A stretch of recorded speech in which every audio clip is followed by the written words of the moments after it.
আমাদের চারপাশে এমন অনেক বয়োবৃদ্ধা বৃদ্ধ আছে যারা রাস্তায় বসে এখনও ভিক্ষা করে অথবা চেয়ে চিনতে খায়।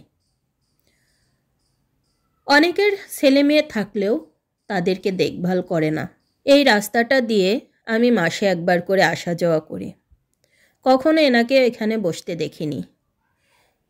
কাল হঠাৎ করে উনি ওখানে বসেছিল। আমি কাছে গিয়ে জিজ্ঞেস করলাম এই বয়সে কেন ভিক্ষা করছে।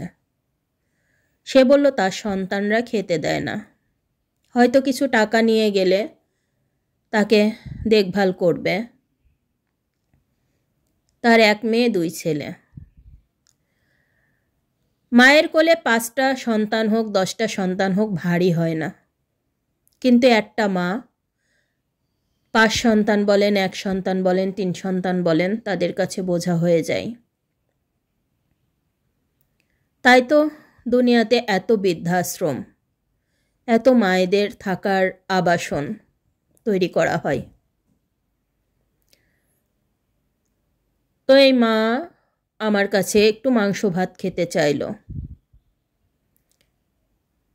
হঠাৎ মনে হলো হয়তো এই রাস্তা দিয়ে আমি পরের মাসে আসব, এনাকে নাও পেতে পারি।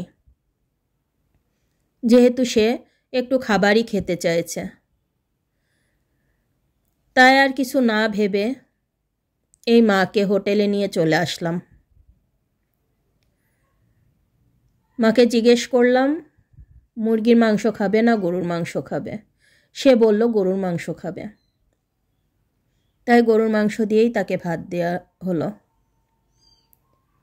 সে অনেক তৃপ্তি সহকারে ভাতগুলো খেয়ে উঠল।